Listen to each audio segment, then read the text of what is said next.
Welcome back to Greenway Enclosed for the Men's National Premier League match between Tuggeranong United and Riverina Rhinos. I'm Russ Gibbs, your commentator, and we have a substitution in the commentary box replacing Grace Gill, Steve Forshaw from Burcon United. Steve, welcome. Big game for both these sides at the wrong end of the table, really. But for Tuggeranong United, a win today, and they're on the coattails of that top four again.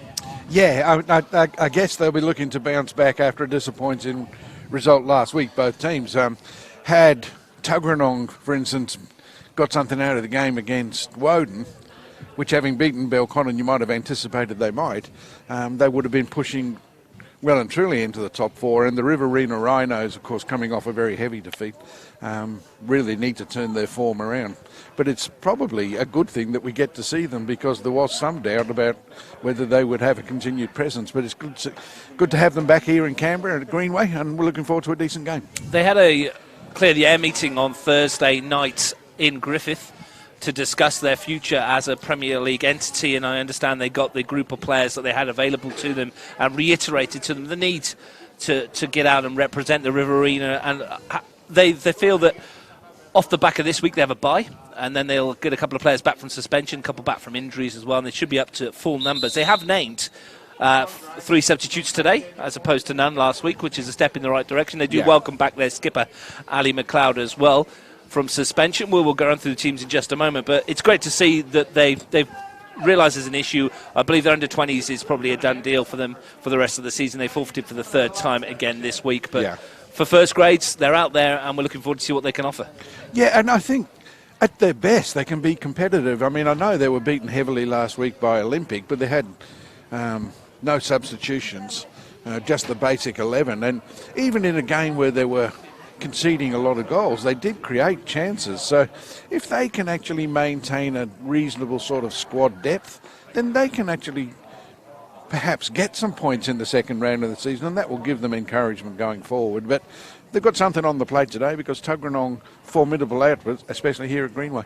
Yeah, under the lights as well of Greenway Oval. If you've just tuned in, you missed the Women's National Premier League. Tuggeranong United beat Wagga City Wanderers by 2-0 in the match here. So first part of Tuggeranong's doubleheader goes the way of the home side. They'll be hoping the second one does as well. We're stood right above the canteen here. I can smell the sandwiches or so, can you? Yeah, very tempting. It is a little bit, isn't it?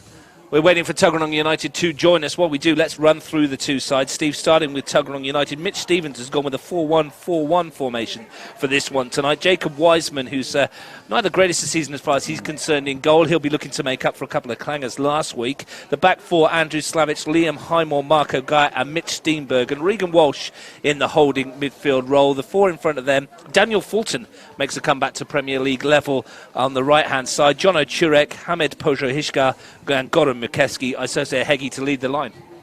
Interesting. Linstead not available this week? Hamstring. Don't know, hamstring. Because that's a big blow to their defending capabilities, but it's a strong side nonetheless. Mukeski and Hegi, I think, returned to the starting 11 after missing out last week for one reason or another. So I think that Tuggeranong will start favourites, deservedly so, and they put out a strong side and will be looking for the 3 points. And Futsal International Daniel Fulton back at Premier League level, and his first start came off the bench in the Cup semi-final. Yeah, interesting to see how Daniel goes. I mean, it's been a while since he's played at this sort of level, so it'd be, we have to wait and see whether he can actually still match it with the best of the MPL. But it's nice to see players from the past still ticking over and getting a kick. Jacob Donadale wearing the captain's armband for the Rhinos today. He's in the middle of a back four for Gabriel Abdallah side. 4-2-3-1 their formation. Adrian Montagna between the posts. Michael Musitano, Jacob Donadale, Grant Davidson and Hudson Fanini the defence. Connor Earley, the Irish under-20 international in midfield, alongside Alexander Mulrooney Castellano. Jordan Paul Serena, Roy Catanzariti and Keith Jackson, the Canadian import, in front of them. Ali McLeod, usually a centre-back, leading the line at centre-forward. Well, I know that in the past he's actually done a job for them in that forward position. He is capable of pinching a goal or two. This is, oddly enough, and this will be a strange thing to say, this may well be a battle of the goalkeepers out of form, because both keepers have in the past few weeks shown that they're just lacking a little bit of confidence. Wiseman last week and in previous weeks has made a couple of howlers that has cost his team, and the Riverina Rhinos, for all their good intentions, have been let down a little bit by the way they've been defending generally, and particularly with the goalkeeper. So it's interesting that both goalkeepers out of form might just lead to a lot of goals. 20 conceded by the Rhinos in their last 4. They will need to improve on that, and they will need to find some strike rate up front. Keith Jackson with 2 goals, the only one in the team today who's actually found the net this season for the Rhinos. Their only other goal scorer, apart from an own goal from Jared Tanini from Michael Perry, and that's not a great start as Yahegi looks to dance his way through. They need to start brightly, they need to start sharply. They left 11 o'clock this morning from Griffith. And it's a big ask. The travel on the same day as the game does make it a little bit more difficult, but it's not an insurmountable task. Jackson's touch. The Canadian who scored in the last 2 games swings it in towards McLeod, who challenges, and that'll come through to Wiseman. Full of goals at university level, Keith Jackson back in Canada. He's done well since he started. Scored an absolute bomb against Olympic last week. Yes, I saw it. It was a very, very good goal. Really good finish. Unfortunately, no more than a consolation, but it was a world-class finish. Well, it certainly poked the bed, didn't it? Because as soon as that went in, within about a minute and a half, Olympic had scored twice more. So might have been better off not bothering. Yeah. Anyway, they've got a free kick here, the Rhinos. A chance to chuck a fair few bodies forward into the penalty area.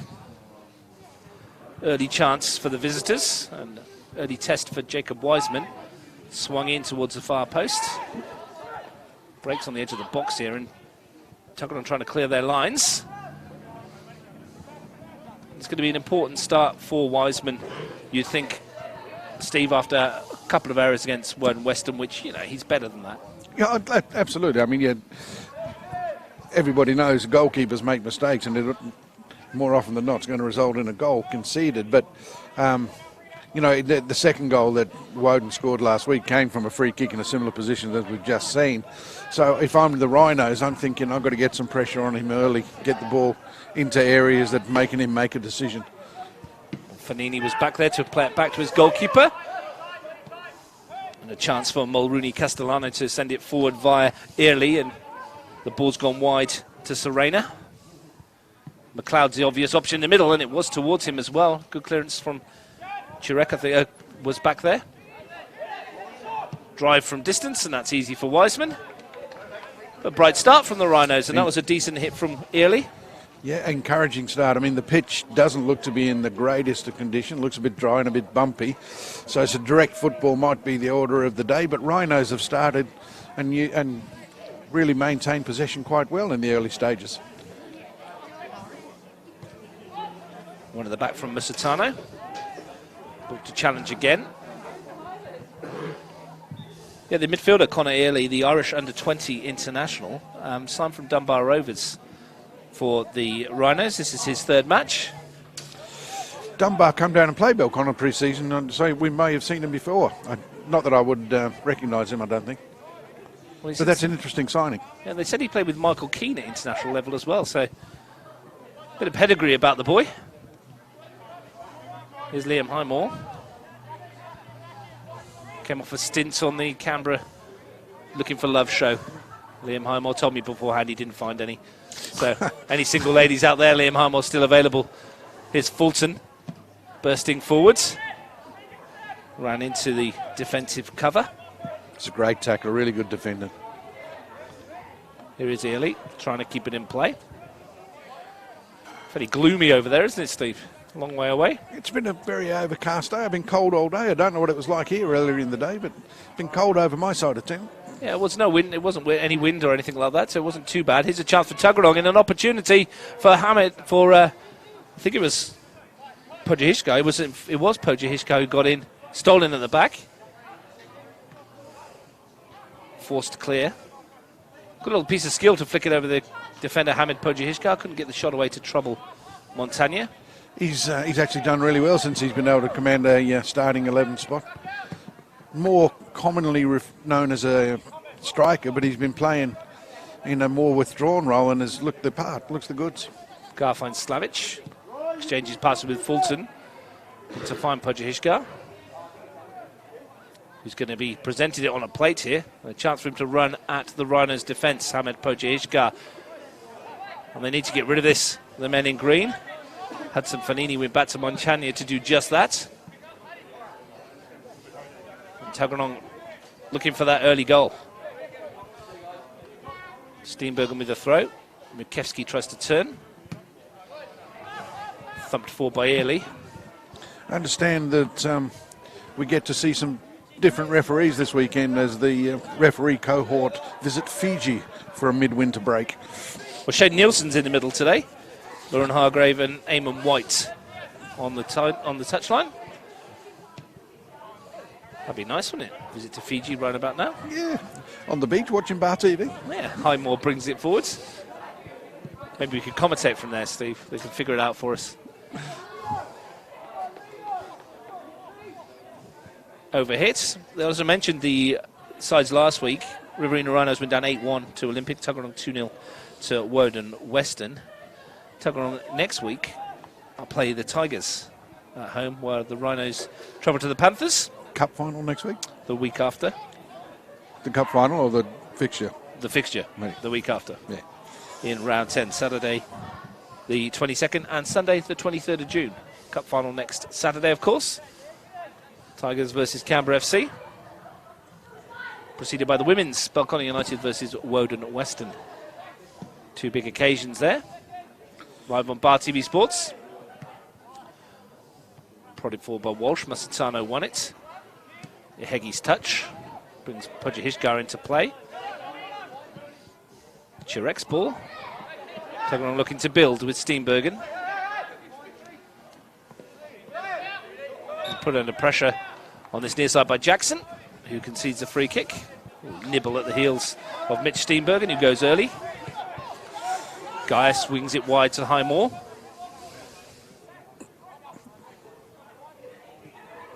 Fulton.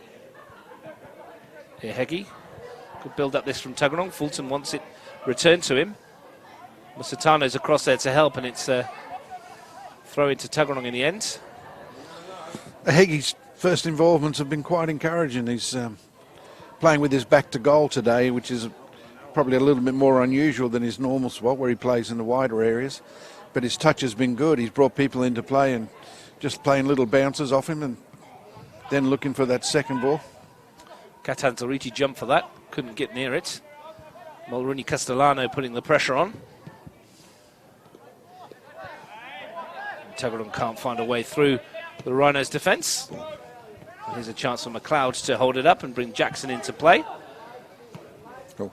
Ask McLeod to chase after it. Now Ali McLeod's a willing runner, but he's not the quickest. More of your traditional striker holding the ball up. Yeah, they're going to play him as the target, aren't they? But that was a lovely ball out of defence to find McLeod, and the layoff was good. Hudson Fanini, the fullback, who's the former striker, scored bags of goals in his youth. Now playing a fullback, and there's an appeal for handball there. It falls for Mulrooney Castellano anyway. And a free kick right on the edge of the penalty area. And a real chance here, dead central for the Rhinos. Yeah, I mean, that's the benefit of just not taking that shot first time. He's had that extra touch and drawn the foul, and they're in a good position now to actually have a strike on goal. This will test Wiseman's confidence. Well, unsurprisingly, it's Conor Early, the Irish under-20 international who you mentioned, who's teed this one up. If anyone's got the ability to help break the Rhinos' goal drought this season, it's this guy. Jackson's, who's got two, is next to him, but it's going to be all Conor Early. And Wiseman is going to get his first test of the evening, you would think. It's Early for the Rhinos, and he strikes it low. It's saved brilliantly, and there's an appeal for a penalty on the follow-up. And Wiseman shows us just what he's capable of with it. Would have seen that late in a good stop. Yeah, good stop. Probably didn't get it far enough away from his goal to keep the danger at bay, but the recovery from the Tuggeranong defence helped him out. So good start for young Wiseman. That'll give him a lot of confidence. And promising for the Rhinos. First shot in anger from them. Gaia goes long for Ihegi. Picked off at the back by Musatano twice. Pujahishkar tried to turn in midfield, and McLeod throws his weight around and concedes a free kick. Pretty easy call that for Shane Nielsen. Yeah, no troubles there. But I think that's the sort of aggression, controlled aggression perhaps, that Rhinos need to show in those tight areas just to keep themselves in the game. Jacob Donadale read that through ball fairly easily. And when you're at the bottom of the table with no points, and obviously the bigger picture to this, Steve, as well, is that depending on the future of the Rhinos, and that's the longer term story, is whoever finishes bottom this season is down. And if Rhinos lose today, that 9-point gap between them and Tuggeranong and Woden Western and Monero suddenly seems huge. Well, it is, especially in a short season. You know, you've only got, after today, 8 games left. You're only playing for 24 points, and if you're 9 points adrift and you haven't picked up a point so far, then it's a real mountain to climb. Chance here for Tuggeranong in the penalty area is a real opportunity for a moment. It opened up for John O'Churek. Tuggeranong's joint leading scorer with 3 goals, 2 in the league, 1 in the cup. But just going back to your point, Russ, that, you know, relegation aside, the Rhinos need to get some points just to sort of give them a little bit of belief. They haven't started badly, but Tuggeranong just working their way into it now. Ball clipped in from Highmore. It's dipping as well, and it has Montagna worried for just a second. Liam Highmore, I'm sure he'll admit that that was more of a cross than a shot. I don't think he was trying to beat the keeper with that. I mean, if it had dropped in, he'd have claimed it. He would have had no choice.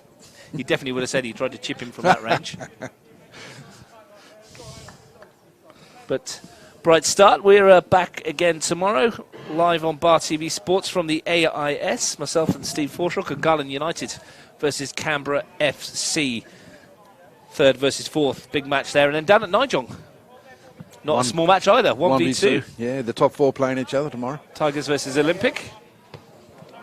So big day tomorrow. And we mentioned in the women's call, Canberra FC versus Belconnen United as well in the Women's National Premier League. So some huge matches. Here's Jackson looking to swing it in towards McLeod, and it's going to fall out for Mulrooney Castellano, whose touch lets him down. Gets it back though. Ely looking to twist and turn. Churek won't give him the time that he wants. Does well though to switch play to this near side to Jackson. Kills it well. Chance for Fanini to swing it in, but got it all wrong. But bright stuff from the Rhinos. Yeah, they've certainly shown, even last week, like I was saying, they got in behind Olympic on a number of occasions without really threatening. And they've done the same again today. The pass into the penalty area then goes astray, but it wasn't a bad idea. Not read by the forward players from the Rhinos. McLeod, as you were alluding to earlier on, not the most mobile, and he was a bit flat-footed then. But it was a good idea. And the Irish boy, really good switch of play. Jackson on this wing looks threatening. Highmore plays it forwards, looking for Slavic. Holding it up on halfway, asking Fulton to get down the wing. Daniel Fulton, of course, been called up from the Tuggeranong Division 2 sides to play Premier League. I understand it was a bit of a kerfuffle to try and get him up to Premier League due to the registration process and everything that is involved. I think it'd be fairly straightforward promoting a player up from inside your ranks, wouldn't you? Yeah, you wouldn't have thought so. Here's a Heggie turning in midfield. You'd think that if you were registered for your club, you could play for him without too much trouble. I understand it was a little bit tricky, but they've got the paperwork through and everything's sorted. And Fulton, the former futsalru, is out there. Jacob Pedrotta, the head coach of the Tuggeranong Division 2 side, was a bit reluctant to let his star forward leave, as you'd imagine. Turmoil. Dear, oh dear. Yeah, he was... They have similar troubles at Real Madrid. Yeah, look, he was happy to send him up to first grades without being happy, if you know what I mean. Yeah. Here's Jackson playing it wide. Ely having to go backwards because that's where Goran McKeskey's forced him, and McKeskey's done well to get a foot in there. Oh. Hoiked clear by Davidson, just smashed it down the park. Fulton, there's a trickery that you'd expect from a player who's played internationally indoors. Good ball wide. It's for Slavic. Driving forward. Tracking back is Serena, helping him out. Might fall for Fulton, and the free kick is going to go the Rhinos' way. I think he's got that right as well. I think the tackle was just a tad late. A couple of matches between these two last season. Tuggeranong won 3-2 away to the Rhinos in round 1. The late goal from Eddie Coggan winning that one. And in round 10, goals from Martin Barasic, a Shane Murray penalty, and one from Isose Hegi gave Tuggeranong a 3-0 win over the Rhinos. Ball's played forwards. Guy's strength tells, wins a free kick. It's been the story of much of Riverina's season, though. They've been competitive for about 60 minutes, Steve, and then the first one or two goals go in, and the struggle for them to find the target has been an issue. You know, the heads go down, and it seems to go away from them. But the longer they stay in it, the longer that they're going to be in with a shout. Well, certainly they've made a very, very encouraging start tonight. They've given as good as they've received off this Tuggeranong outfit. But like you're suggesting, it's that first goal that might be important. Jackson looking to provide it, getting away. Quarter of an hour gone live on Bar TV Sports. No goals. Riverina Rhinos, Tuggeranong United at a calm Greenway Oval. No wind howling around this venue like it usually does. Ball sent forward. Guy gets a foot in. Where's the Kangaroos? Mentioned it at the top of the broadcast in WMPL. There's none here today. There's usually a fair few around. Well, is it all ticket tonight? Or maybe they're not allowed in. Yeah. Security is tight. Here's Fanini. Good ball in to Donadell, who just lifts it forward. It's been nodded clear. Jackson's there to pick up the pieces and take on Steenbergen, but Mitch Steenbergen stands his ground. Makevsky. Guy completes the clearance. A Hegi isolated figure up front at the moment. Yeah. Would have had to win his own flick on there. You're asking a lot of Hegi there. I mean, he's got bags of pace, but you're asking a lot of him to play 1-on-3.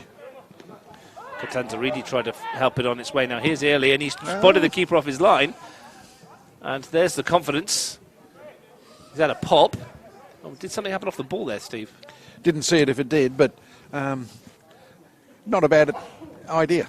The shot from distance, goalkeeper off his line. It wouldn't be the first time we've seen something like that. Well, I was watching the flight of the ball, so I didn't see what happened to Connor Early after he got the shot away, but he's clutching his midriff as if he was caught late. He may well have been, but I didn't see it. I'm with you. I was watching the ball. Everyone was looking to see if he could spot Wiseman off his line and get everyone on Soccer AM again with a viral goal. Ball punched forward by Gaia. Walsh reads it well. Now here's a Hegi. Walsh has continued to run forwards.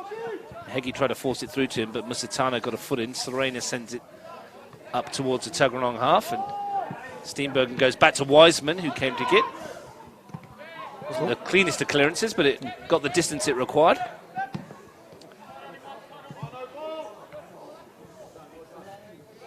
It's a confidence thing now for Jacob Wiseman, isn't it, Steve? After a couple of high-profile errors in the last few games, for a young goalkeeper, it happens to most goalkeepers at some stage. They have a spell, don't they? Absolutely. Absolutely. And, you know, the trick is being able to recover and bounce back. You know, we've seen him have good games and we've seen him make mistakes. It's all grist for the mill in terms of his experience, and he'll benefit from it as his career develops. And, of course, whilst those of a Tuggeranong persuasion and the coaching staff will be very disappointed with some of the goals they conceded, no one will be as disappointed as Jacob himself, of course. Absolutely. But, you know, goalkeepers make mistakes, concede a goal. A striker puts one over the bar from 5 yards. It's still a goal gone begging. 100%. There's nowhere to hide, is there, for a goalkeeper? No. Anyway, started brightly today. Good save from the free kick from Early. Chirek wants a throw, goes quickly, and there's a chance for Steenbergen in the area, perhaps, and between them, the combination of Donadell and the tracking back defender, who was Fanini, get it clear. No Sean Kinney, of course, to launch throws in today. He's on the bench, but he's carrying a bit of a groin injury. He's named amongst the Tuggeranong substitutes, which also includes Daniel Roberts, Jamie Veercombe and Eddie Coggan. Talk about the Rhinos bench a little later. Walsh with the free kick, corner knocked in. Fulton got that all wrong, and perhaps a chance for the Rhinos to break, but if they do, Serena will have to do it on his own. Steenbergen. Podjahishkar. Looking to run his fullback, still going, Hamid Podjahishkar, but he's running out of play. Yeah, nice feet, just a little bit unlucky.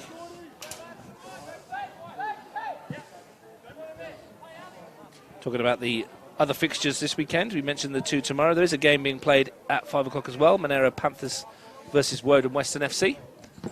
Keep an eye on that one because that might have implications for the top four, which is incredibly tight this year. Very interesting fixture, actually, because Monero, of course, had a poor result against Belconnen last week, and Woden have had the really good result against Tuggeranong. So one looking to build on the momentum and one looking to bounce back. Interesting fixture. Yeah, very rare that you get 27 games in the season, possible 21 points, and Canberra FC sitting fourth with only 10. Very unusual. Yeah, well, it's unusual FC sitting fourth, generally. Belconnen only on 10 points as well from 8 games. Gungahlin on 10 from 7 with their 6-point deduction, of course. And a big 6-point gap between them and Tigers and Olympic. So big games all round tomorrow. That'll have a huge effect on the table. Ball swung in towards McLeod on the far post. Might come from Mulrooney Castellano. He's going to go around the back to try and force it in. Chance to deliver once more. McLeod climbing. Tuggeranong will clear. Chirek. Challenge from Fanini gives away the free kick. And those results, Steve, notwithstanding your personal position as coach at Belconnen United, because your game against Woden Western in a couple of weeks takes on even greater significance as well, because that keeps you on, depending on the results tomorrow, will depend on where you sit on the ladder as well. So whilst we're at the AIS, you'll be keeping an eye on the results elsewhere. Oh, absolutely. Absolutely. We go into a fortnight off now, which is probably not what we needed after a good win last week. We'd have preferred to keep playing, but the cup final and the bye have just sort of come at the wrong time for us. But nonetheless, if we can go into the Woden game and get some points out of that, then we're setting ourselves up for a grandstand run into the bottom end of the season. I was just going to say, a lot of teams thinking the same thing. 100%. It's a very close race. As I mentioned at the start of the game, Tuggeranong one off the bottom on 6 points, a win today, and they'll feel they're back in the mix as well. So for the four, Podjahishkar trying to turn in midfield, still going. And it's going to be run out of play by Serena. What were we in, 20 minutes? Close to 15?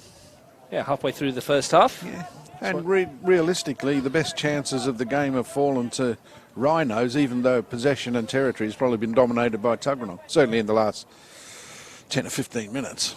But the free kick is the closest we've come to a goal. Yeah, the only real save of note.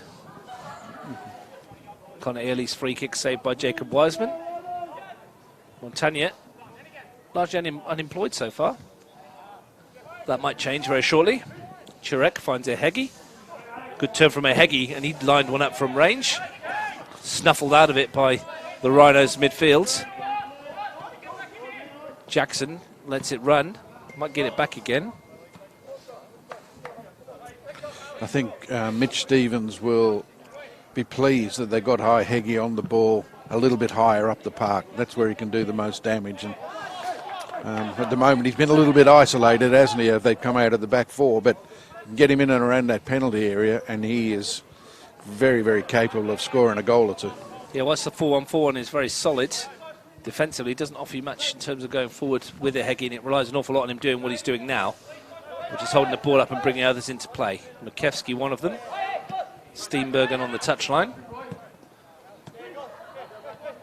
Walsh's touch. And Makevsky just opens up play. Invites Marco Gar to bring it forward, and he'll try his luck from long range, but that's always drifting wide of goal. Just what you need, a central defender losing patience. You work your way into a good position to attack, and then we're shooting from 35, 40 metres. Eyes lit up, didn't it, for Marco Gar? Decided to have a pop from range. I think it went through the extras on the AFL posts. It's a one-pointer. Let's set up for that right now. Yeah, well, the Rhinos would. It's been a difficult season, as we said, for the Rhinos. Still waiting for their first win of the campaign. It all started rather poorly for them as well when they were knocked out of the FFA Cup at home. Some calamitous errors leading to the ANU winning 3-0. I mean, that result looks better with time. ANU got to the semi-finals, of course, and almost knocked out Canberra FC, missing a penalty that would have taken it to a shootout. So, you know, you can look back at that and think, well, it wasn't such a bad result, but at the time it seemed like an absolute disaster for them. Haven't really recovered from that, though. After that, 4-1 loss to the Panthers, then Belconnen 4-0, Woden 1-0, Tigers 4-1, Canberra FC 3-0, Gungahlin 5-1, and of course the 8-1 capitulation to Olympic at the AIS last week. But they look stronger today. 25 minutes gone, no goals. Yeah, I mean, conceding a lot of goals, not scoring very many. It's a huge problem to solve for the coaching staff at the Rhinos. Well, they go to the Panthers in round 10, Belconnen at home in round 11, and Woden Western in round 12 on the synthetic. Tuggeranong United might be in a bit of trouble if they don't win today. Their next three: Tigers at home, Canberra FC away, Gungahlin United at home. They need something out of tonight then, for sure. If they're to have any hope of a top 4 spot, those 3 matches are massive. They are, but you know, they've already beaten FC once this year. Here's a chance for Heggie bursting into the penalty area. Chance for Tuggeranong to take the lead. Perhaps it comes off Poja Hishkar. The shot comes in from Makevsky. Still not cleared. Surely that's offside, though. And bounced off Heggie. It was a good chance, and got a Makevsky shot blocked. Decent build-up. It's good defending, though. A good block on the just off the line, but it was a good block by the defender. And here we go. Jackson bursting forward for the Rhinos. Jackson into the penalty, gets his shot away. Wiseman saves less than convincingly. Gets it away from goal. It's still not away. The drive comes in. The shot from Catanzariti couldn't keep it on target, but there we go. Keith Jackson on the break, showing what he's made of. So chances at both ends. I mean, Tuggeranong will probably be a little disappointed they haven't taken the lead, but they'll be absolutely relieved that they haven't conceded it. 2 great chances on the counter-attack to the Rhinos as Jackson got away, having pinched the ball off Steenbergen, I think it was, and then Tuggeranong again failing to clear properly, and another chance wasted. Wiseman did enough to get rid of it, pushed it away from goal. There's Gaia. Steenbergen's made the run forward, tries to bring it down, but picked off by Fanini. Here's Early. Looked to go wide towards where Serena was waiting. The header's back in that general direction as well. Walsh sends it back towards the midfield. And there's Mulrooney Castellano. The longest name in the Premier League, I think, Alexander Mulrooney Castellano. It's a name and a half, isn't it, that? But the Irish boy in midfield looks quite tidy. Whether he can run the 90 minutes out, I guess we'll wait and see. But his use of the ball's been quite good. And Tuggeranong used to having Irish midfielders, aren't they? Yeah, Shane Murray was here last year and did a great job for them. Big loss for Tuggeranong United. He was one of the main reasons why they got to the semi-final stage last year. Absolutely. And, you know, similarly, Rhinos losing players like Rattel they haven't been able to replace, and that's made a big difference to them. Yeah, Artur Rattel, Erkki Junalainen and Darren Bailey all leaving the Rhinos in the summer to come to Canberra, and pastures new. Rattel's gone up to Brisbane, I understand. But when your talent pool is a little thin, losing the class of somebody like Rattel makes it really hard, really difficult. Yeah, one of the best players in Canberra last year, Artur Rattel, the Estonian international. Here's a chance for Poja Hishkar. Trying to force his way through. Early with the left foot. Dumps it into space behind the Tuggeranong defence, but there was no one in the Rhinos shirt who had anticipated that.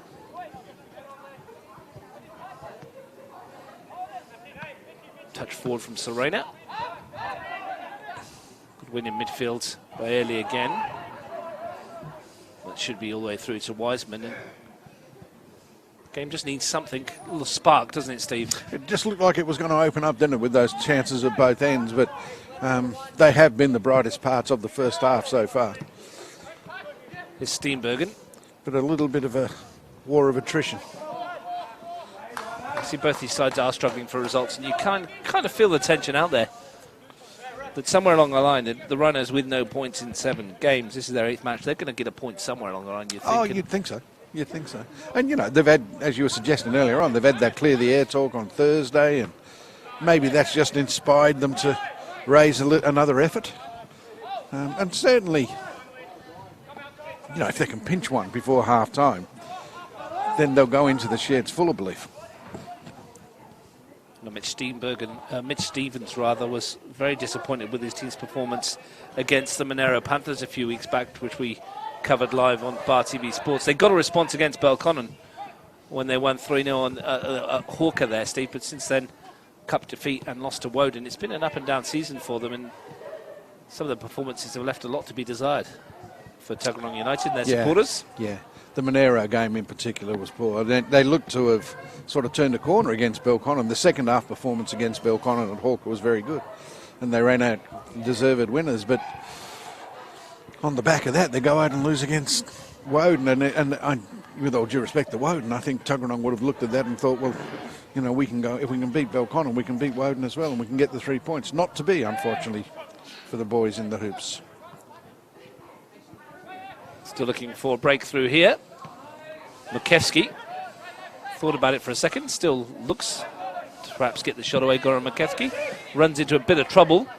Ball breaks for Jackson, steps away from Steenbergen and away from Liam Highmore as well. Went the wrong way. He did indeed. It was Katanzariti who perhaps made the wrong choice there. Chance for Mulrooney Castellano to turn, and he does it well.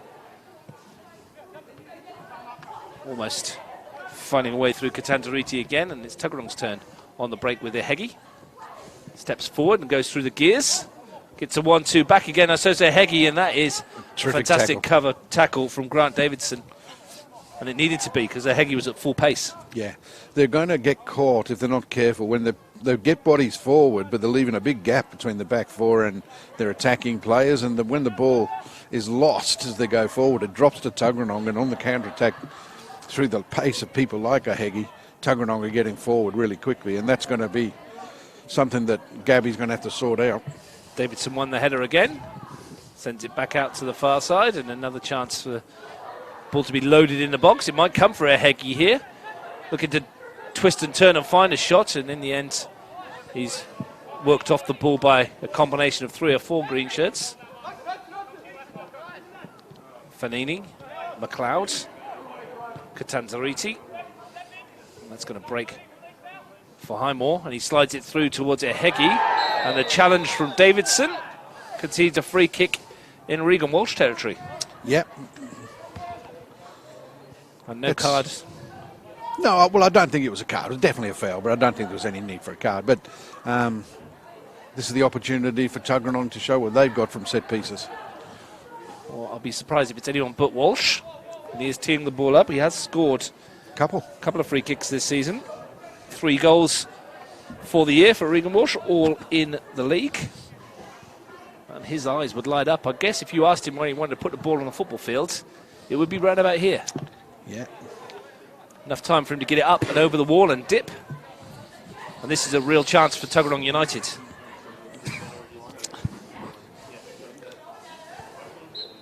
Walsh is favourite to take it. He dips it up over the wall, but it's always too high. I didn't test Montagna in the end, and a little bit disappointing. Yes. I mean, when you're Regan Walsh and you've had some success, the expectation would be that you get it at least on target and test the keeper, but that was always too high, and the Rhinos survive quite comfortably.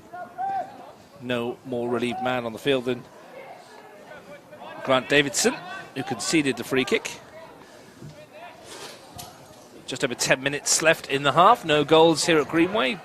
MPL action between Tuggeranong and the Riverina Rhinos. Second of our double-header at Tuggeranong. Ehegi's touch. Gets it wide towards Fulton. Takes it in his stride. Looks to step in field, Daniel Fulton.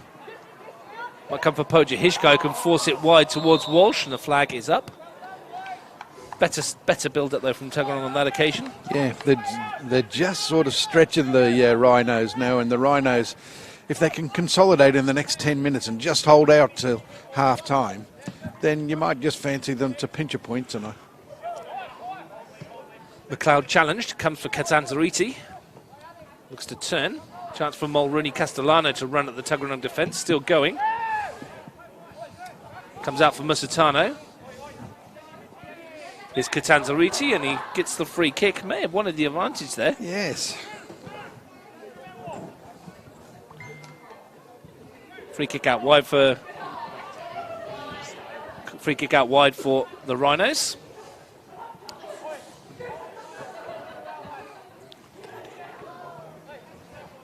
Opportunity to flick this into the penalty area. It's going to be a flat delivery, isn't it? Because there's everyone on the edge of the box. Well, this is just one to attack, isn't it? Put it in an area of uncertainty for the goalkeeper. Swings it in and was dealt with. Yeah, nobody had made the run into that sort of area at all, so wasted really. Yeah, Liam Highmore was there, just to half volley it to clearance. Sort of position where you can swing that one in, Stephen, if you drop that just outside in between penalty spot and 6-yard box. Yeah, but you've got to have the runners attacking it, haven't you? And with that one, there was a decided lack of dark green shirts making any sort of movement into dangerous areas at all. No goals here, no goals at the Riverside. Monero 0, Woden Western 0. Throw's not helping the Rhinos at all. It's going to drop for Early though, swings it in towards the far post where Jackson is the willing runner. Can't keep it in play though, the Canadian. I think we've had many Canadian players in the NPL in Canberra. There wouldn't have been a lot, I don't think. A couple of Americans. Derek Ullman, of course, who top scored with 30-plus goals one year for Woden Valley. There was one at Tuggeranong. He lasted about 3 weeks. Came and did a hamstring injury. And played. I think he played twice before moving on. It's Carlos Salazar at Woden Valley a couple of years back as well. Swung forward.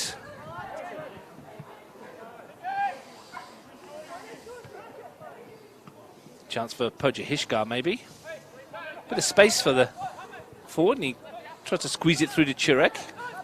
Heggie shifts it onto that right foot, and it's going to deflect. A real chance here, and somehow Chirek is denied by Montagna. It broke superbly for Jono Chirek, and you thought goal. And somehow Montagna spreads himself and keeps the score sheet blank. That's a much better save than it was a finish, because Chirek really should have been fined in the back of the net. But full credit to the keeper. He got off his line quickly, made himself big, and got the block in. It was a little fortuitous the way it fell to Chirek, but he really should have been taking advantage of it. Well, Heggie's shot fell so kindly, didn't it? And off the deflection, yeah. And Montagna, fair play, spread himself superbly to block it. And I think any sort of elevation from Chirek. Maybe Jono Chirek was as surprised as anyone to see the ball fall to him in that position, and you can see by his reaction that he feels he should have scored. Yes, yes, of course he should have. Best chance of the half for Tuggeranong comes 7 minutes before the break. And if they'll be ruined that one come the end of 90 minutes. Good flick on by Jackson for McLeod. Oh. And he swings in with a challenge with Marco Gaia. That battle's going to be one to watch for the remainder of the game, I think, Steve. Two highly strung characters. He's claiming a corner there, and if it was anything, it was a goal kick or a free kick. So he was the least likely option. In his broad Scottish brogue, no doubt. Oh, Fulton skips away in midfield from Early. Slavic looks for Fulton again. Shown glimpses, hasn't he, when he's had the ball, Daniel Fulton, of quality out wide. It's going to bounce through and be helped on its way by Poja Hishgar to Ehegi, who looks lively. Still going, Isosa Ehegi into the air, steps over. What a run this is from Ehegi! That is outstanding! Isosa Ehegi picks his way through 3 or 4 challenges and finishes in the corner. And if we needed a bit of quality, we got one. Isosa Ehegi scores. What a finish. Yeah, wonderful feat. I mean, the Riverina Rhinos reluctant to try and make a challenge in the penalty area, perhaps, and didn't want to risk giving away the penalty, but in the end, Heggie's feet, his composure, his talent, his ability to go past people and then pick the bottom corner out, give Tuggeranong a 1-0 lead. When you run at players at pace in the penalty area, they can't make the challenge, can they? Because they're asking for a penalty to be given away. But the quick feet to dance through 2 or 3 challenges, and then the composure for the finish as well. That is what Isose Ehegi is all about. His 4th goal of the season, and Tuggeranong have the breakthrough. Yeah, it's a little unfortunate from the Rhinos' point of view, so close to half-time. And off the back of the save that Montagna made moments earlier as well. But it's a bit of a heartbreaker from their point of view.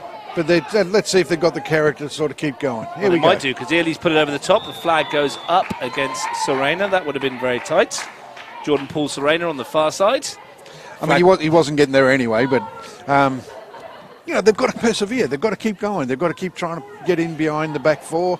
They've certainly had joy through the right-hand side, the width in the right-hand side. They've certainly looked capable of creating chances.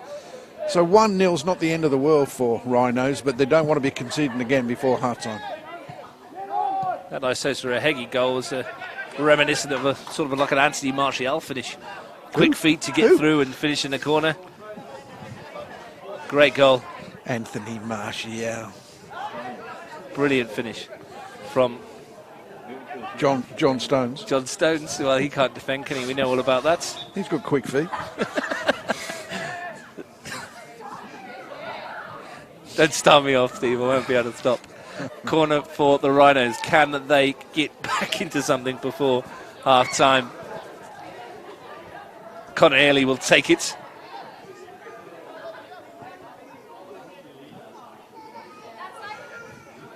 Looks to swing this one in. It's a deep one towards the far post. McLeod was the target. Comes back out. Fanini sends it back to Davidson, who lofts it forwards. And it's a bit of an aimless one. Sorry, that was Donadell, rather, who lofted it forwards.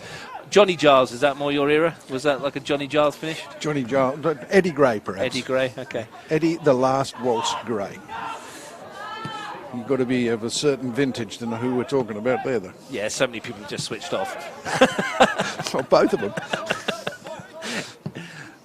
Ball sent forwards, chases on for Serena. Coming back from Slavic. Good touch in field and a chance for Early to perhaps pick a pass, closing in on the shadows of half-time. Looks for Jackson, and he's got a helping hand there. Here is Jackson. Good delivery towards McLeod, who came in, couldn't get a telling touch. And it's Tuggeranong who should clear with Chirek. He'd be a happy man that Ehegi scored. He will, but this has been a really good response by the Rhinos. They haven't dropped their heads. They've actually... They're giving themselves the trouble here as Walsh closed in and Montagna got a foot on it, and luckily it fell to a Rhino shirt, otherwise that would have been calamitous. Absolutely. Just what they didn't need after a period of sustained pressure. Jackson looks for McLeod. Looking for the free kick, the Rhinos. They're not getting in. Here's Fulton, who's come off the right wing to come to this near side. Walsh scoops it down the line. Now a chance for Mulrooney Castellano perhaps, and Marco Gaius happy to have the ball at the other end of the park at this stage of the half. That's the sort of clearance that suggests that they're perhaps just slightly rattled given the response from the Rhinos. Minute to go to half-time. Tuggeranong lead thanks to that quality solo finish from Isose Ehegi. Get him into good areas and get him on the ball, and he's a very, very dangerous finisher. He's looked lively all night tonight, hasn't he? He looked sharp when he's had the ball to his feet. He's been taking on players, playing with a smile on his face. It looked like he's enjoying his football at the moment. You know, when we saw him against Monero, he looked a little rusty. Just first game back against Belconnen, he was better again, and tonight he's looked back to his sort of form that we know he's capable of. Devastating player and so difficult to play against when he's on fire.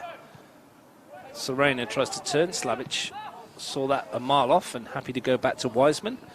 Last minute of the half. Tuggeranong keeper lofts it forwards. Good one too to Steenbergen, who brings it down. Goes through the challenge of the first one, but not Mulrooney Castellano. A little bit too delicate in the middle of the park, and Early concedes a free kick. A shove on the back of Walsh, who made sure that he got the decision. Mulrooney Castellano looks as if he's got a bit about him. He's just his decision making is letting him down. He's, turning inside when he can go wide or playing along when he should play short and vice versa. And if you can just sort that out, he's a bit of a chance of creating something for him. Good ball in, and Turek's left unmarked again. Poja Hishkar. It's worked wide to Steenbergen. He's left Fulton short with that one. It wasn't a very good ball at all, and the Rhinos can bring it clear with Jackson. Too much. Yeah, ran into Walsh. To Highmore, rather. Left himself a bit short on his first touch. Fitness is going to be a real thing for these. Fatigue sets in for the Rhinos. Their decision making will become worse and worse, and they're actually likely to concede more. We're into stoppage time at the end of the half. Yeah, get to the sheds now. Highmore brings it forwards. Fulton hugging the touchline. To slide it towards Ehegi, and there's a sharpness away, and he's got inside Davidson again here. Here's Ehegi bearing down on goal, and that is a superb piece of defending from Grant Davidson again. Great recovery because he was done for pace, and he gets the timing of that wrong, and that's penalty all over, but he's done really well. Oh, Montagna will be happy the half-time whistle's gone, because that wasn't his best goal kick, and that's the end of the first 45, Steve, which has been fairly entertaining from our point of view, from a neutral point of view, from the Rhinos' point of view. Just that one piece of quality from Ehegi has meant that they go in 1-0 down rather than level. Exactly. They've had chances and half chances themselves. Tuggeranong have created enough to have been 1-0 in front, but it was that little piece of quality, as you were saying, from Ehegi that separates the two teams. Rhinos' response thereafter has been very good, and if they can sort of come out at the start of the second half with that same level of intensity and perhaps pinch one, then we've got a game on our hands. The frightening thing from their point of view is that they just dropped away in that last 10 or 15 minutes, and Tuggeranong, in terms of their ability to sort of maintain a level of pressure, and Tuggeranong will be good enough to take advantage of that if it continues in the second half. Well, we're going to see what happens in the second 45. At half-time, the goal from Isosa Ehegi, the super solo finish, beating a couple of players to slide the ball into the corner, is what separates the two teams at Greenway enclosed. At half-time in the NPL, it's Tuggeranong United 1, Riverina Rhinos 0.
Yeah, $100 a day, $100 an hour.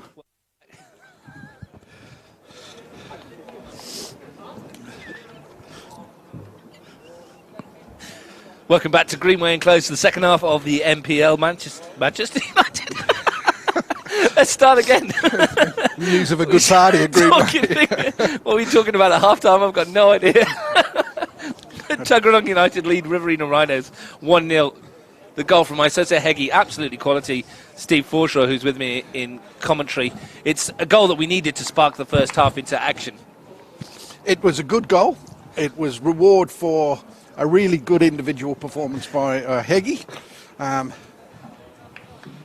But, you know, Riverina Rhinos still in this, and I'm hoping for the game's sake that they can remain competitive for the next 45 minutes. I fear the worst. I think Tuggeranong may run away with it by now.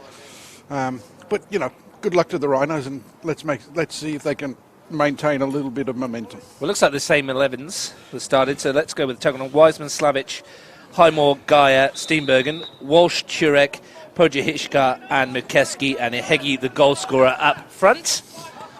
Riverina Rhinos.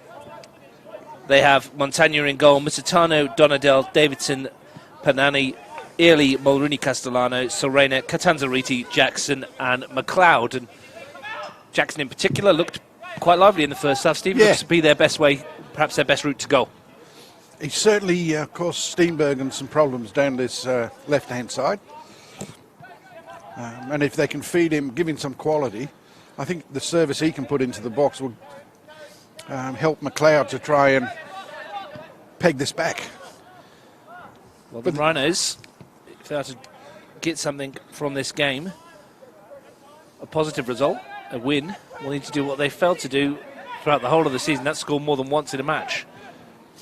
Well, if they can get one and not concede another, they'll at least get a point. But you can't afford to be doing things like that. Good recovery. Here's Pojihishka. Slavic forces it forwards. Turek helps it on its way. Pojihishka puts in a shift to get it. Keeps it in play and looks to take on Musitano. Good solid defending there. This is where they miss Sean Kitty, isn't it? In this kind of situation. Well, it would be standard Kitty territory, wouldn't it? That you'd be launching something from this particular part of the pitch into the box. Well, Andrew Slavic is going to give it a go. Decent long throw on him as well. That's a really good one as well to the near post. And it's a Hegi from the angle. Smashed it into the side netting. Not the best piece of defending from Davidson on that occasion. Nodded it straight down to the Tuggeranong striker. There was just a hint, I think, of an accidental handball as well. Would have been a harsh one, wouldn't it? Yeah. Seemed to bounce off his arm rather than anything else. Montagna, who's safe from Turek in the first half, looked like it was going to keep the Rhinos all square at the interval until the Hegi's intervention. Jackson looks to slide it through. He's going to get a second chance here. Early flings it wide, looking for Jordan Paul Serena. Oh. Caught in two minds, I think, and wanted to go back and then go forward, and in the end just hooks it out of play.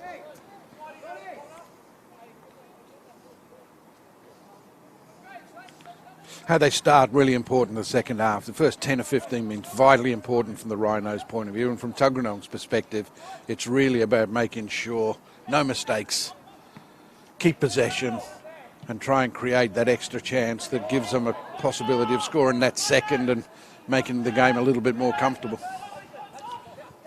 Montagna in goal. Mulrooney Castellano. Unnecessary pull of the arm there, really, by Turek. He was going nowhere, the midfielder. Absolutely. Gives Rhinos an easy out. McLeod climbs highest. Gaia clears.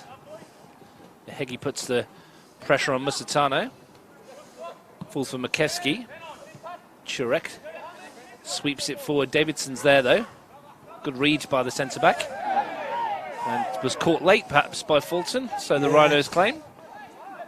Referee says play on. That's Shane Nielsen in the middle today, and he stopped the game because of the injury, but I don't think he was watching what happened then, and it may well just have been an accident where they've just bumped into each other, but certainly the Rhinos thought it might have been an illegal interference. Yeah, they thought maybe a bit of foul play from Daniel Fulton as Davidson was bringing it forward, and Fulton, I could almost hear him pleading over on the far side. Didn't even see him, he said. Yeah. Yeah. So, and Daniel Fulton's not that kind of footballer, but he would have taken a sly one. He's come off second best himself, I think. Yeah, well, it's a hefty player to be running into, Grant Davidson, isn't he? Yeah. The central defender. Anyway, we get back on with the football. Chance for Highmore to pick a pass. Slavic got that caught under his feet there for a moment, didn't he? He did. Tomorrow there's more NPL action. We'll be at the AIS, myself and Steve Forshaw, and Garland United versus Canberra FC down at Nijong Kuma Tigers versus Canberra Olympic. Big matches, I should say, all rounds. Foul by McLeod, climbed 11 Mukevski. Women's Premier League tomorrow at Deakin Stadium, Canberra FC versus Belconnen United. Should be a good one. We had a good cup semi-final a couple of weeks ago. Here's Fulton. Hoja Hishkar's peel wide. Chirek the only one through the middle at the moment. Ihegi coming to the far post. Hoja Hishkar dancing out wide with Fanani, who's fouled him. Hudson Fanani. And a chance for Walsh to put this into a dangerous spot. Yep.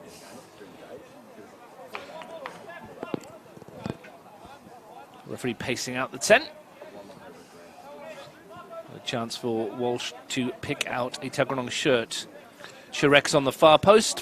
Fulton joining him. Ihegi hanging around the 6-yard box. Mukevski darting to the near post. Walsh goes in that direction, but didn't get any elevation. No, that was pretty poor free kick. Yeah. Yeah, that's not one of his better ones.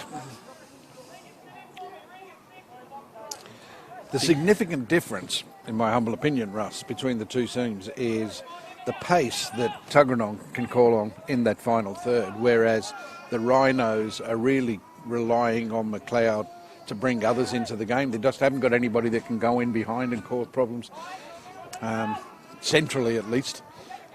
Well, on the bench they see they've got Dallas Torreson, Josh Roseri and Samuel Scarfoni. Now, Scarfoni's got a bit of pace about him as a forward. Do you think perhaps McLeod could drop back and put Jackson through the middle and Scarfoni out wide, and that might cause Tuggeranong a few more problems? It will, because that'll be 12. Well, once you take one off. Sorry. Yeah, I think they've got to do something like that. I think either McLeod comes off and they put somebody through the middle that's got a little bit of pace, or they reorganise so that they can get some pace up front. It's a good ball down the line. Sometimes we wonder why we invite you, Steve. Only sometimes. Ihegi steps away, off he goes again, looking to side his way into the penalty area. Here's a chance for Catanzariti. Nicely taken in his stride by Early. Jackson. Connor Early wants it back. Won't stay in there. I'm not so sure about these black lines. We spoke, Grace Gill in the commentary beforehand, saying it's very difficult to see sometimes as a player under lights as well. It's not ideal, is it? It's actually better here today than when we've been here in the past, because some of the other lines that are marking other code pitches are not as obvious tonight. Yeah. So you can get away with it a little bit, but black lines do make a difference. Hooked forward by Early. Might fall for Catanzariti. Tuggeranong dicing with the sideline. Here's Mukevski. Fulton, a little bit of room for him in midfield. Tries to ghost past one, but runs into trouble. Mulroney Castellano does likewise to Regan Walsh. It's more or less what we were saying in the first half, that Mulroney Castellano's decision-making just lets him down a little. In a good position to go forward there, and he's lost possession by having that extra touch. In his defence, everything he does is a positive touch, though, isn't it? It's forward thinking. Yes. And I think if he can just sort himself out a little bit mentally, he could be a reasonable player. Well, there's a bit of discussion about who's going to get this throw. The Rhinos obviously debated the better. Oh. And then give it straight back to Tuggeranong anyway. Prodded forward by Walsh. Not his best ball either. And Montagna will no doubt send this as meaterly forward as he can towards Jackson. Slavic's header. Highmore lets it bounce. Under pressure from McLeod. Wiseman. Bounces almost all the way through to Pojahishka. Here's Musitano. Picked up by Mikeski. Donadell with the thumping challenge on the Tuggeranong midfielder. Now here's Mulrooney Castellano. Chance to go wide to Fanani. Back inside to Mulrooney Castellano. Better build up this for the Rhinos. McLeod used his strength. No. And the strike from distance was always dipping away and over the goal. And I heard your plaintive cry of no from there, Steve. It's a build-up that's kind of wasted with that kind of finish. It was, because they'd done really well to get themselves into a position where they might have been more constructive. And it's that lack of patience, isn't it, that we saw with Tuggeranong in the first half that has let the Rhinos down this half. I mean, it's a long, long way out to beating the keeper. It would be a hell of a strike from Conor Early from there.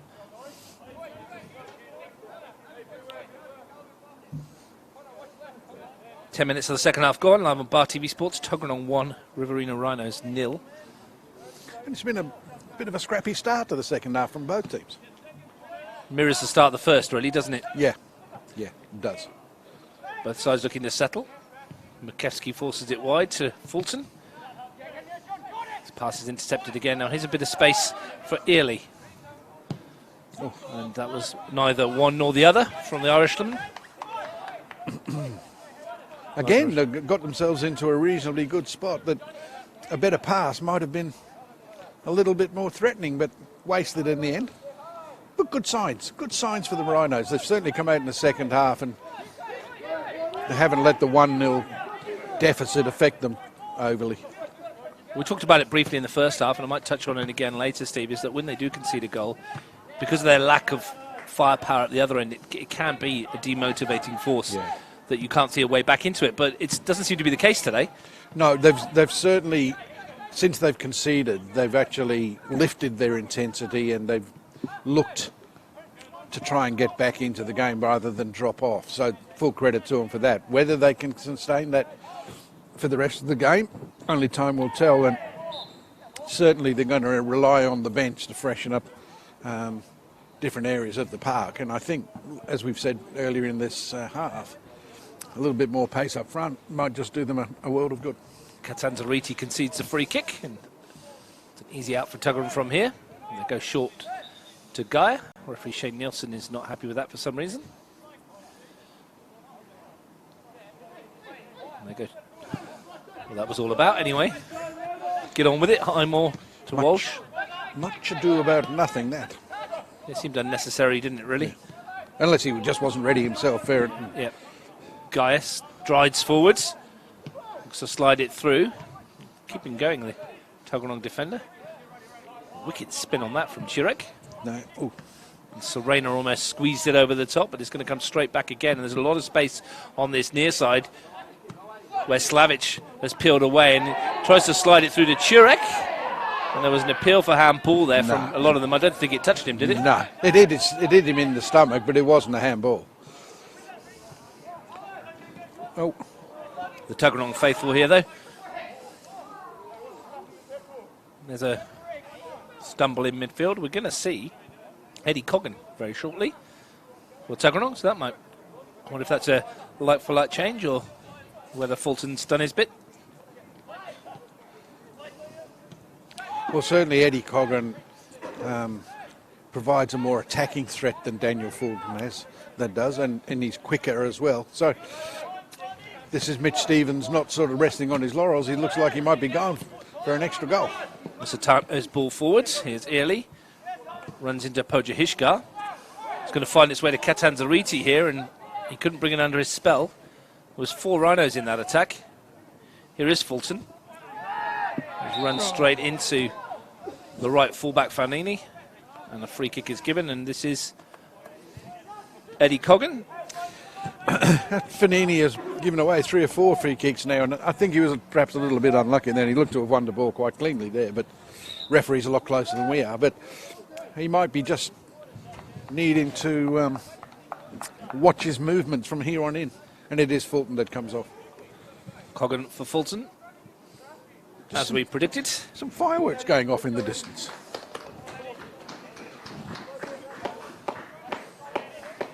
It is Queen's birthday long weekend, Steve. Yeah.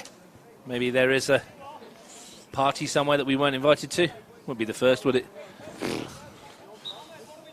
Never get invited to parties these days, do we? I don't. Look, if you're out there having a party and you want to invite me and Steve, feel free to drop us a line. I won't be allowed to come, but... Here's Walsh bursting forwards. Here's a Heggie, free kick, and we might see a card here.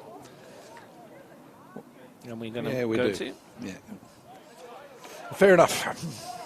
Not sure who that was to. Was it to... Might have been Fanini fullback, again. was it Hudson Fanani? Or, sorry, I can't tell. It was probably Fanani or Davidson. It was one of the two, I think. Yeah. We'll see. Free kick anyway is the upshot, and Tuggeranong have a chance from a similar position to where Walsh failed to deliver from earlier. He'll want a better delivery this time. Game seems to have been interrupted a lot. You know, free kicks and slow restarts, and could just do with a little bit of continuity to sort of give us a bit of quality. Might have been Mulrooney Castellano that got that card in the end, Steve. So It'll take the referee a long time to write that in his book. Walsh with this free kick. Plenty of talk out there, and let's get on with it. Good delivery from Walsh. That's dipping, and Montagna needed to be good, and he's dropped it under pressure. And I think, to be fair, he did get a nudge. It was a bad drop, though. I mean, he may have got a nudge, but it was after he dropped it. In the end, he saved the rebound anyway, and they dodge a bullet. Keeps them in the game, which is important. We mention it a lot, Steve, and we do say it is a cliche, 15 minutes into the second half, but the next goal, especially in this battle, is going to be massive. Heggie's offside. Goal here from Tuggeranong would probably secure the points for them and put them back in the hunt for that fourth place. Absolutely. If they make it 2-0, they might go on and get 3 or 4. But if the Rhinos can get the next one, game on. And of course, if the Rhinos don't score, it's looking closer to relegation from them as well. They need something, and they need something soon, within the next half hour. Or even though we're only got halfway through the season, the demotion is looking almost certain. Here's a Heggie. Off he goes. Into the penalty area, runs straight into Davidson. He wants a free kick on the edge of the box. He's probably going to get one. And it possibly should be a card. Davidson's dodged one there, I think. And it's just the trickery of a Heggie that just can't cope with him, Steve. Yeah, the pace and the fast feet are really causing problems. But he's coming deep to pick up the ball. And if they're not going to track him as he goes deep, they've certainly got to be doing better on the edge of the penalty area than what we've seen thus far. A little bit closer than the last one, right on the cusp of the penalty area there, on the edge of the D2. Regan Walsh probably favourite again.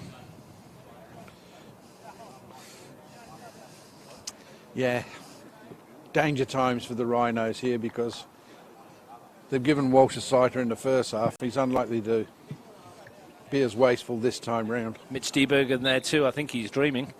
Here's Walsh. Good save by Montagna. It's good save. I mean, he's got it away from his goals. I mean, it's fallen to a Tuggeranong player who might have done a little better with the rebound, but again, dodge a bullet, still in the game. Sese Heggie continues to be the class attacker on the field. He's causing more problems on his own than the rest of the 21 players out there combined. Here's Pojahishka. Fanani's ball forwards. Catanzariti. Mulrooney Castellano up to McLeod. And really in the role that he's being asked to play, he's got to do better than there, McLeod. Wiseman under pressure from Jackson. Sends it wide, asking Slavic to chase. It's a quiet game, hasn't he, Andrew Slavic? Oh, not been his free-flowing best going forward. Here's Catanzariti. Better. Chance for Fanani. Goes inside and then out. Can they deliver something worthwhile? McLeod's in there too. It might fall for Jackson. Tries to get it onto that left foot. Back to Early. Jackson swings it in. It's a good one too towards McLeod. Tries to bundle his way past Guy, who's very strong in the attack. And here they come. Tuggeranong United skips away from Davidson, who dodges another one there. And there's got to be offside here against McLeod. It is. Challenge from Davidson. I'm a little bit surprised that didn't get called up. It should have done, I think. Because if Geyer hasn't jumped, yeah, he's won that one. Well, I think he collected him anyway, but it was because of the jump that it was not a serious contact, but it certainly was reckless. And you think should have been a card, probably. Mitch Stevens gesticulating on the sideline. You can't, probably just out of your shot, you can't really see, but yeah, I can understand his frustration there. Anyway, Wiseman sends it forwards. Heggie with the token challenge. It wasn't much of a challenge from associate Heggie.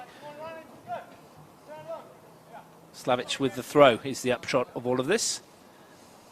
A chance for the United fullback to find the feet of a Heggie. Steps inside. Tracking back by Catanzariti, and he's been alleged to have pulled Regan Walsh's arm down there. And a chance from this side for Walsh to deliver something.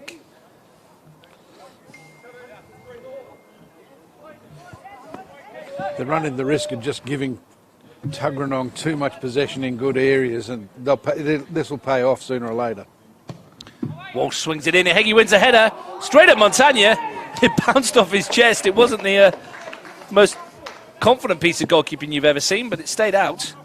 Entertaining goalkeeping there, isn't it? It just bounced off his chest, didn't he? Yeah.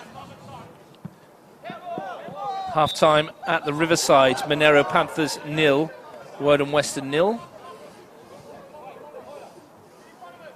So that one can go either way as well. Both those sides desperate for points to get into the 4 tonight. Ball swept to this near side. Pulled down by Early. Swings it in low and hard. A great ball across the 6-yard box, just asking to be finished, and no one in a Rhino shirt stuck a leg out. What a fantastic ball in. That has just torn Tuggeranong apart, and symptomatic of the Rhinos' lack of confidence. Nobody gambling at all to get in on the end of it, and there goes 1-1, a real chance.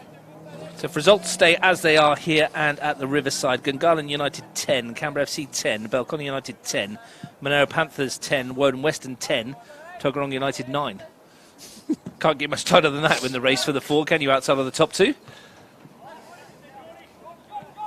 Halfway through the season, anyone's guess. That's the way you want it, though, isn't it? It's been like that for the last couple of years, hasn't it? It's been pretty tight, the race. I mean, obviously the Olympic on 18 and Tigers on 16 have stepped clear of the pack at the moment. But they play each other tomorrow, so one of them's going to slip up. Or both might drop points, of course. Yeah, but it's, I mean, for the rest of us, it's a very, very interesting second half of the season coming up. That's, of course, assuming there's no other goals here or at the Riverside. Absolutely. And there may well be, as Slavic comes forward, slides it into the area. Smacked clear by Donadel, the skipper, up towards halfway. Good win from Steenbergen. Walsh goes back to Highmore. Slavic lets it run out for the throw. You wouldn't think it's going to end goalless at the Riverside, would you, with those two sides going at it? Well, you wouldn't pick it. I mean, the MPL in Canberra, you very rarely get 0-0 draws. I mean, you very rarely get draws, but you would expect goals, but both sides are capable of them, but both sides are capable of keeping a clean sheet as well, so anybody's game, as you were saying. And probably an ideal result for you, that one, at Belconnen United. Yeah, it wouldn't hurt us. Keeps us above them on goal difference. And probably a good result for Tuggeranong as well, if it stays this way too. Yes. Who would have thought that you'd sit in 8th place after the halfway stage and you'll be 1 point off the 4? Just goes to show that every game between now and the end of the season is going to have something on it. What it means for the Rhinos, if it stays this way, is that their tenure in the top flights may be over at the end of this season. That will compound their misery. Well, they've still got something to play for. At the end of the day, they'll be, I mean, there will be 9 points behind, but you don't give up, do you? When there's 24 to play for, you don't give up, but it makes it really difficult. And the main problem is their goal difference of minus 26 is 20, worse than anybody else's as well. That's horrendous, isn't it? It's not ideal for the Rhinos at the moment, but they've still got hope in this one. They may be able to still turn this around. And you never know, as handball is called against Musitano. You never know, Steve. If they turn this around in the final 20 minutes or so, could kick-start their season, even at this late stage. Well, they need a spark. They need a spark for sure. And they've been looking at the substitution now. Maybe this is just what they need. It's going to be Samuel Scarfoni to come on. Your forwards. Jordan Paul Serena is replaced. Samuel Scarfoni scored the goal in probably the Rhinos' biggest win in their history when they beat Canberra Olympic at the Solomad Stadium. 1-0 last season. Seems a long time ago right now. Especially for those of a Rhinos persuasion, I guess. Yeah, it's a long time between drinks for them. Even longer for Tuggeranong at under 20s level. They got a forfeit win today, and that's their first since 2017. Well, the first win. The first win. Got a forfeit 3-0 win today. Their last win was a victory in July 2017. Wow. At under 20 level. They take the forfeit 3-0 win today. Oh, you'd be delighted, wouldn't you? They did actually win 4-0 against the Rhinos a week after that, but I think it was match was turned on its head on a forfeit. Right. And it was a 3-0 win, so technically it has been almost 2 years. Ball swung in. Jackson cuts in field. Makevsky gets in the way. And Slavic just lifts one forward. Great ball to Ehegi. Montaña's come, needs to get there. Doesn't. Really tight angle for Asosa Ehegi, and he cannot steer it in. And Adrian Montaña breathes a huge sigh of relief because that was a real chance for Tuggeranong with 20 minutes to play. There's no doubt about it. This goalkeeper is going to bring the crowds back. He's very entertaining. Air swing there. I mean, Ehegi, you see the best and the worst of Asosa Ehegi in the games like this because a little bit of composure there and he can walk the ball further forward, and even if he doesn't score himself, he might be able to pick somebody out. But the angle was prohibitive for him, but he could have taken the touch, couldn't he? Yeah. But the Rhinos are still in it. But Tuggeranong are doing the best to sort of keep him in it. Well, it's a good chance to finish it off. Under 20 minutes to go. McLeod still putting himself around. Concedes a free kick on this occasion. I mean, the coach from the Rhinos obviously knows his players better than we do, but I would have thought that McLeod's lack of mobility would have made him a candidate for the first change, rather than Santolin, was it, that came off? Serena, sorry. Well, Scarfoni's gone onto that far side. Here's Pojahishkar in midfield. Highmore gives it away, but luckily gets the deflection back for him. Off Katanzariti. But unfortunate for the Rhinos, that they would have been 3-on-1 if that had bounced the right way for them. Makevsky barges into the tackle. It's been strong. Goran Makevsky's been a strong game. And they've got the throw out of this, I think, the Rhinos. Must have come off. I think it might have done. Makevsky. Daniel Roberts is about to come on for Tuggeranong United. Their second change. Interesting to see who the change is here. It's Hamed Pojahishkar. Let's come on. Change. Yeah. Roberts is a more defence-minded Yeah. midfielder. One Kuma Tiger for a former Kuma Tiger as well. So Interesting. I mean, I thought the previous change, bringing Eddie Cogger on, was showing some intent to go and get a second, whereas this one suggests that he may be already thinking about closing up shop. Well, Coggan hasn't had an involvement yet, has he? It's He not hasn't, gone down no, his hasn't wing had- at all. He hasn't had an impact at all yet. Plenty of time for him to do so there. Still 15 minutes. McLeod wants a throw, gets it. Jackson goes early. He's just drifted out of the game a little bit the second half, Jackson. He had a really good, strong first half. So I'd like to see him down the middle myself. But there we go, we're not the coaches. Musitano slices that one. Ehegi might get there, and if he does, there could be trouble. Alexander Mulrooney Castellano's back to help out. Probably the quickest player in the Rhinos team, and he needed to be. Interesting that they brought him over this side, Jackson. Oh, Both players went in high there, didn't they? And Yeah, it's got to be dangerous, though, surely, and it wasn't. Both players were going for the ball. Just play on. it's one of those ones, isn't it, where if Roberts wins it, it's a free kick the other way. Yeah. And Davidson is the man who's penalised. Slavic just peeled away into a heap of space on this near side, which Walsh has declined the invitation to chip the ball over the top to him. I think Shane Nielsen was writing something down. He didn't issue a card there, did he? I didn't see it. If he did, it was harsh. Maybe it's written something down, I'm not sure, but I was looking elsewhere. You'd hope he didn't. Here's Walsh looking to deliver. Easy win at the back. Early. Can they break? Fanani looks to find McLeod. Yeah, he's not going to get that though, is he? Not ahead against Marco Gaia. Pumps it down the field. Davidson wins a header. A bit of space for Mulrooney Castellano. Chance to come wide from Early to Musitano. Jackson wants it and almost tricked Liam Highmore. Chance for Early. Cuts inside. Still going Early. Swings it into the penalty area. Wins a corner. Just got to note that he did give a card to Grant Davidson for that challenge, which is interesting. There's certainly been worse challenges that have gone unpunished. Maybe it was his third or fourth challenge that he's put in. It might have been an an accumulation of fouls could well be. for Davidson. Anyway, he did get a yellow card, thanks to Liam Warren for updating us from the Riverina. He's watching, obviously, the stream. Ball swung in. And whistle goes, and it was a foul by McLeod, I think, who got involved. He apologises to Guy. It's been a good battle, that one, between those two. Certainly, in the physical challenge, it's come out pretty even, but in terms of the ability to influence a game, you've got to say that Guy has done the better of the two. Yeah, he certainly had McLeod comfortably under control in terms of an attacking threat. Still quarter of an hour, though, for that to change.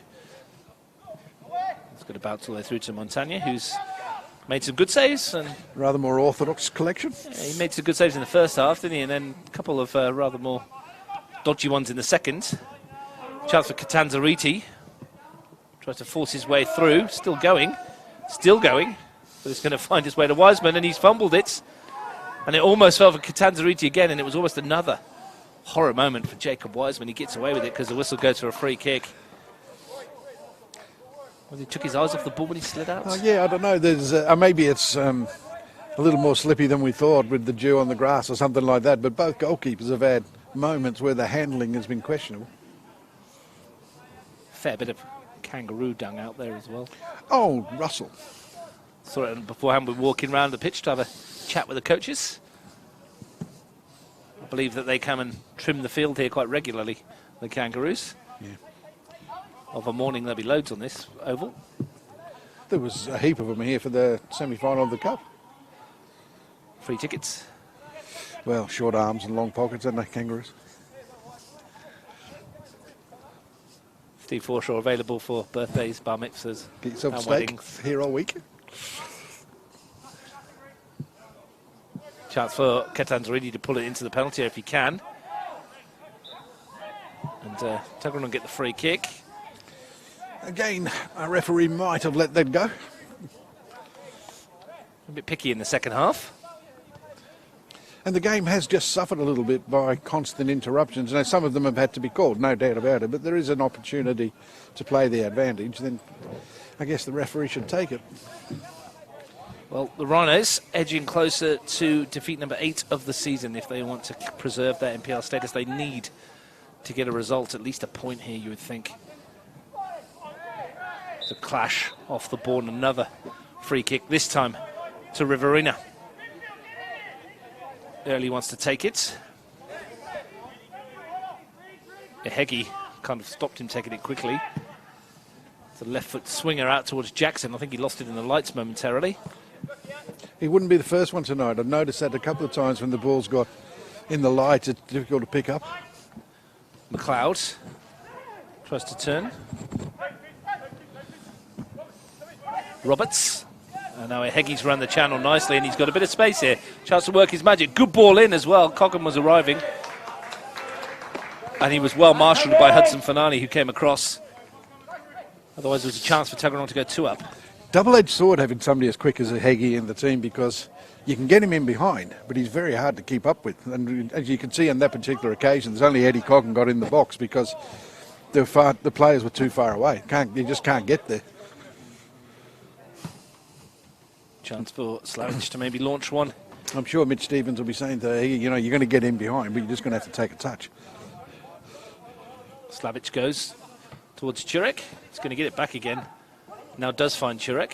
Wants the return ball. Someone worked it somehow towards Coggan, who shoots straight at Montagna on that occasion. Bowled It's him. not worked out at all. No. Trent Bridge. What's Gabriel Abdallah got up his sleeve? Josh Roseri or Dallas Torreson? The only options left for him on the bench. Well, he certainly looks like he's organising one of them. 10 minutes to go.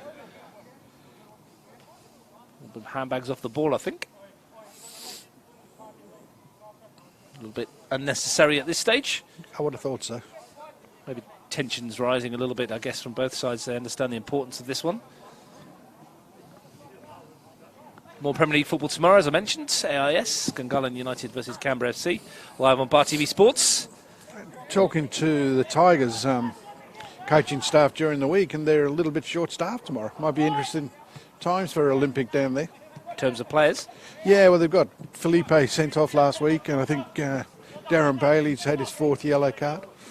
And 1 or 2 injuries as well. So a couple of key suspensions. Yeah, so perhaps not Tigers' strongest squad goes out tomorrow. Yeah, Jose De Felipe sent off for something he said last week. And if that is a 4th for Bailey. Josh Roseri is about to come on. Chance for him to maybe impact in the final 10 minutes or so of this match. Michael Musitano has come off, the fullback. Worked hard. Well, it appears that we're going to persevere with McLeod at 9. With 10 minutes to go, it would look that way. Is Turek. Runs into Roseri. His first involvement is positive from a defensive viewpoint. Tuggeranong still have Jamie Vienkum and Sean Kiddie if they want to risk them. Kiddie I spoke to beforehand. Said he had a groin injury, and obviously with the bye, with the cup final next week, everyone has a week off. It seemed a bit silly to waste to test that with 9 minutes to go, Steve. Well, it's not the sort of the game now where, I mean, the 1-0 up, you don't need to bring a defender on. Even if they go 1-1, you're not going to bring a defender on if you're trying to get the 3 points. So Sean Kiddie can have tonight off, really. Ball lofted forward. Need to be careful here, and Montagne's not got there. Real chance for Coggan to kill it off, and he has done. A defensive disaster for the Riverina Rhinos. Eddie Coggan, the substitute, who's barely had an involvement, has a crucial one now, a second goal for Tuggeranong United. Absolutely suicidal defending. I mean, first of all, they've let the ball bounce, then the header is a header that sort of makes it difficult for the keeper. The keeper's handling's poor, and it's really a gift, an absolute gift. And they probably deserve better than that, but it's a downfall of their own making, and they only got themselves to blame. It is a coach killer. For Gabriel Abdallah and for the Rhinos themselves, who look like they're being cast 9 points adrift at the foot of the Premier League table, unless something remarkable happens in the final 8 minutes of this one. It really, you stand here and you just shake your head at what goes on. It's impossible to comprehend that footballers that purport to be NPL players can make such horrendous mistakes. I know we see it at all walks of life, but this is happening every week for the Rhinos. Saw it on Wednesday, didn't we, with the Thursday with the England-Netherlands game at the top level. It does happen, defensive errors, but they get compounded when you're in the situation that the Rhinos are in. Yeah. They're 2-0 down and staring into the abyss at the moment. And, battling away and still a chance to get something out of the game and then throw it all away with a silly mistake. Very frustrating for them, and I'm sure the coaching staff must be tearing their hair out. Football being the unkind mistress she is, they'll probably go up the other end and score. Oof, that'll break your heart. Now, and that will break their hearts in completely. Here's Slavic, Roberts. Back to Highmore. I don't think anybody watching would begrudge Tuggeranong the win. They've certainly been the better team. Heggie looks offside here. Yeah. But the Rhinos have just battled away and toiled away so well that we tend to want the underdog to do well, don't we? And unfortunately for them, they've put themselves in a position now where it's bottom of the league and 9 points adrift.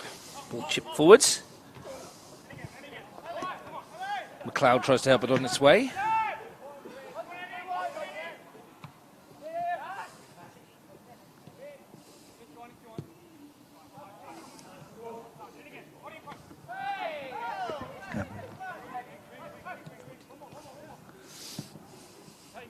Chirek sends that in towards the Rhinos half.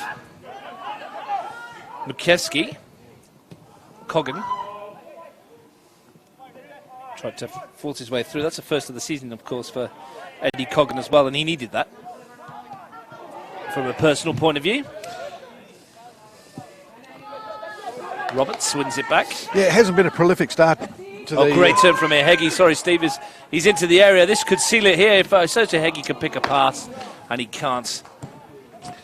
No, I was just going to say, I mean, Ehegi gets in again behind and can't find that final pass, but Coggan hasn't been prolific this season, and even his game tonight suggests that he wasn't the most likely of the goal scorers, but he's managed to get one, and hopefully from a Tuggeranong point of view, that sort of gives him a little bit of an impetus to kick on and get a few more. 5 minutes to go here.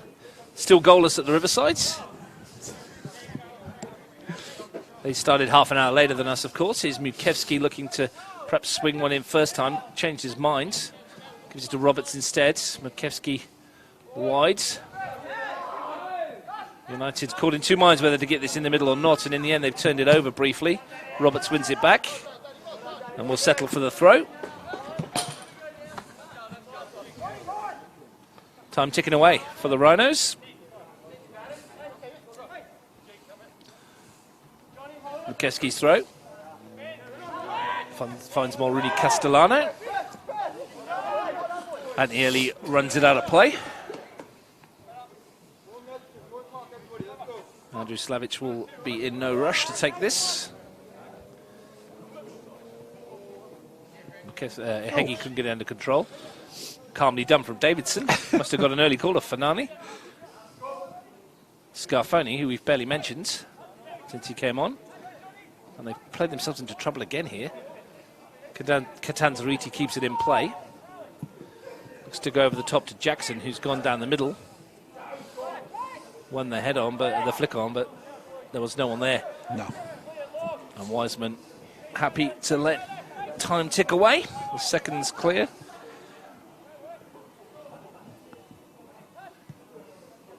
And unless we have a remarkable ending, Tuggeranong are going to get 3 points, and they're going to move to 9, their third win of the season. Highmore. Walsh. Chirek lets it run. Slavic puts the hard yards in. We're going to get a change here for Tuggeranong, I think. Yeah. No one seems to be ready.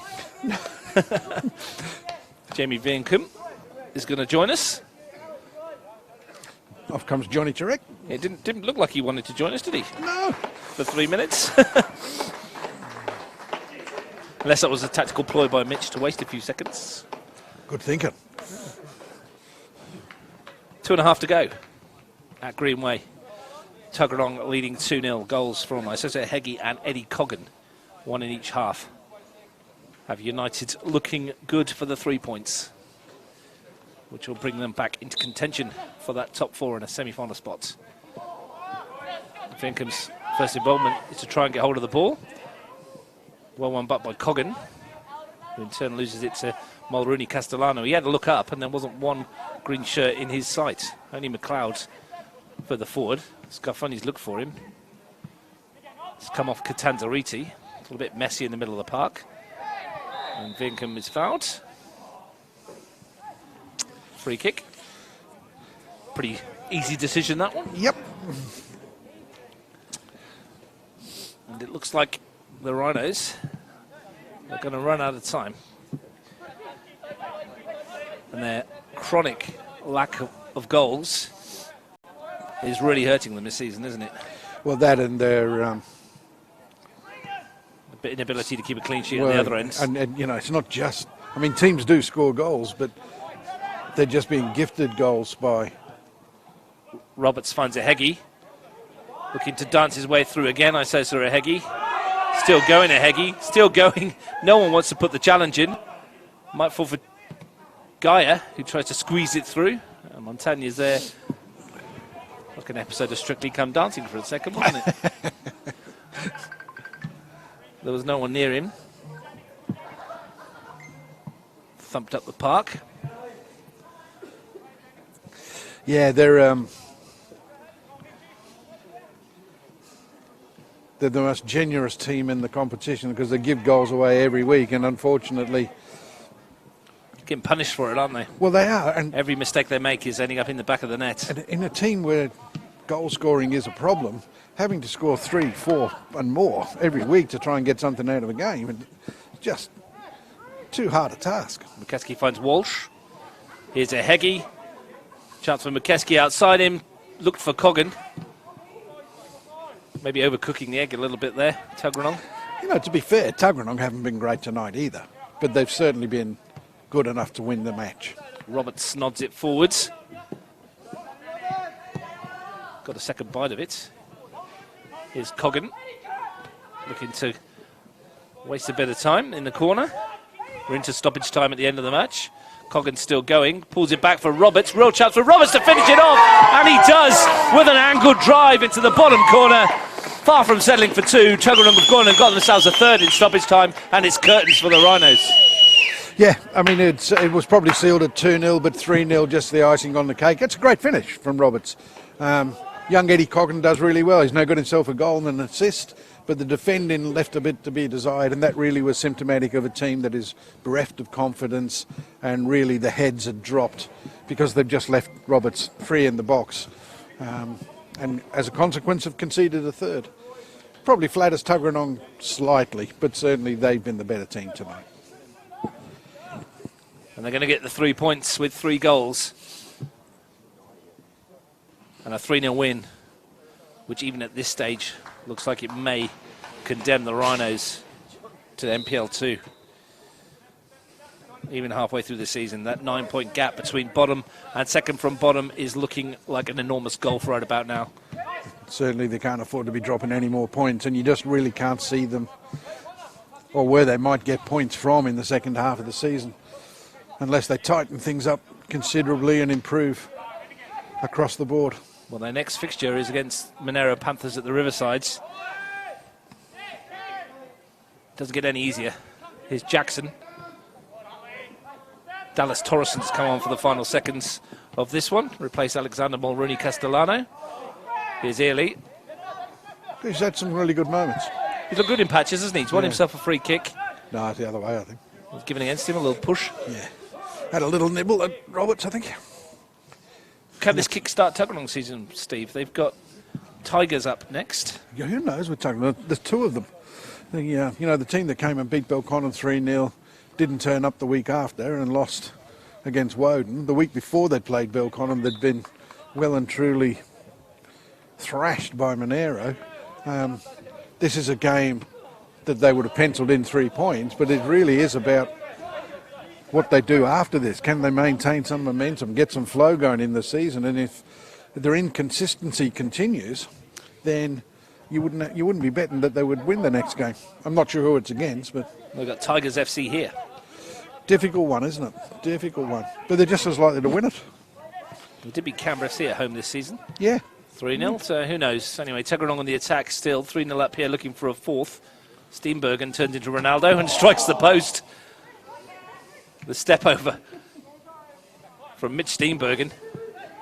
I think all 3 of their wins this season have been 3-0 so far, if it stays the same here. They went 2-0, except for the cup game where they won against Woden. Yeah, all 3 league wins have been 3-0 against Canberra FC, Belconnen United and Riverina Rhinos. Yeah. And I bet you wouldn't have picked that to start the season. No. If you had to pick Tuggeranong winning 3 games 3-0 in the first half of the year. Although they had a really good...